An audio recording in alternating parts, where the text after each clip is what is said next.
Bismillahirrahmanirrahim. Assalamualaikum warahmatullahi wabarakatuh. InsyaAllah dalam video kali ni saya nak ajar sikit macam mana cara untuk kita jual saham lah.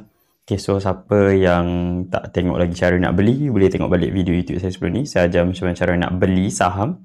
Okay, so sekarang kita ajar macam cara nak jual saham. Okay, dan ini adalah tutorial menggunakan platform Utrade 3 My. Bukannya untuk buy call atau sell call lah. Tu sedikit dia kata, oh ni kejap lagi tuan suruh buat video ni, tuan suruh jual saham ke? Tak, saya nak bagi tunjuk ajar macam mana cara untuk jual dan beli sahaja, bukan nak suruh jual. Okay, so bila first kali kena login platform Utrade 3 lah. So dalam video kali saya fokus pada Utrade 3. Okay, and then kita akan tekan butang belah kiri atas ni, kita tekan sini. Lepas tu pergi dekat portfolio. Okay, lepas tu pastikan dekat sini kan nampak keluar, kenapa kosong ni tak keluar apa ni. Okay, pastikan dekat sini. Okay, tekan yang ni, tekan tak, nampak tak yang titik 3, bawah titik 3 ni, ada garis 3 ni, ada anak panah, tekan sini. So ambil nombor 5. Okay, ambil nombor 5. Okay, apa beza nombor 5 dengan 8? Nombor 5 ni adalah akaun syariah, nombor 8 ni adalah akaun tak syariah. So tujuan dia adalah kalau contoh kita dapat IPO yang tak syariah, kita menjual menggunakan akaun nombor 8 lah. So kalau dapat akaun syariah, kita akan menjual guna nombor 5. Tapi nak senang, pilih nombor 5, belakang dia nombor 5. Itu je, nak simple, pilih belakang nombor 5. Okay, so dalamnya kita punya portfolio lah. Basically ini adalah semua saham yang kita ada dalam kita punya account.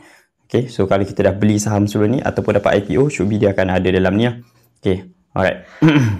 Okay, so ni semua counter yang saya beli buka IPO, yang IPO semua dah jual lah. Ni cerita yang ada sekarang yang saya tak jual lagi. So kalau saya nak jual, nak buat apa?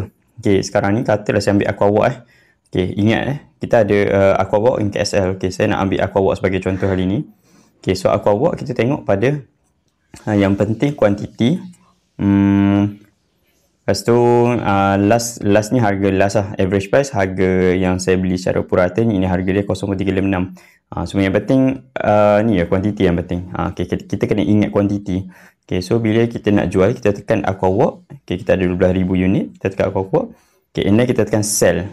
Sell lah sebab kita nak jual. Kalau nak beli, tekan buy. So kita tekan butang sell. Okay, alright, so kat sini ingat tak saya suruh ingat tadi kuantiti. Okay, so kuantiti ni dia gandaan 100. Okay, which is kalau 12,000 gandaan 100 berapa? Cuba kira 12,000 bahagi 100 dapat 120. So kalau saya nak jual semua, so saya akan tulis 120. 120 darab 1 adalah 12,000. So price berapa nak jual? Okay, price ni kena tengok chart lah, kena tengok chart ataupun ikut kajian masing-masing. Okay, so yang ni saya tak sentuh lah. Okay, katalah saya nak jual dengan harga 37 sen. Sebab by default dia akan letak harga yang dia letak lah. Tak silap saya, dia akan letak harga 1 bit ataupun 1 bit bawah harga semasa. So harga semasa 0.375. So by default dia akan letak macam ni. Adakah kena ikut? Bagi saya jawapan dia tak kena ikut. Ikut berapa kita kaji ataupun berapa yang kita nak. So katalah saya memang nak 37 sen. So saya biar. And then tak ada, itu je lah. Maksudnya just tulis kuantiti, tulis price. Itu saja. Lepas tu tekan butang send. So yang ni kena masukkan trading pin. Okay, so saya masukkan trading pin. Dah ada, saya dah save. Tekan OK. Okay, so ni dia tanya lah. Dia nak confirmation betul ke tak. Quantity, so amount yang dia tulis lah 4,400. So saya tekan proceed. Okay, so order submit successfully. So okay, tanya. Okay, so sekarang dah jual ke saham ni? Dia bukan dah jual, dah hantar order. Dia macam dah hantar order. Nanti kalau ada berjaya jual, dia akan tulis kat bahagian order status. Nampak tak? Ni. So order saya in queue, order in queue. Jadi kalau dah terjual, dia akan tulis all match. Dia akan tulis dengan status ni all match. So sekarang ni tak ada lagi lah. Tak ada lagi. So nanti kita boleh juga filter kat sini, tapi biasa saya tengok sini je. Saya tengok all ni, dia akan keluar semula.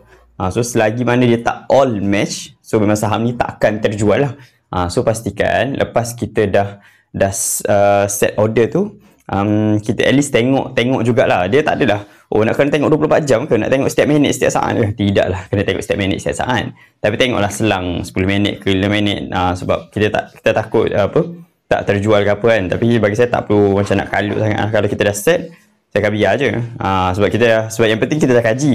Dia masalah kalau kita follow orang tak tahu benda, tak kaji, kita tak faham, itu kita akan jadi kalut lah. Tapi kalau kita dah kaji, relax je, tenang je. So kalau kita dah set, and then biarlah. Lepas tu nanti selang beberapa minit, beberapa masa, tengok balik. Okay, so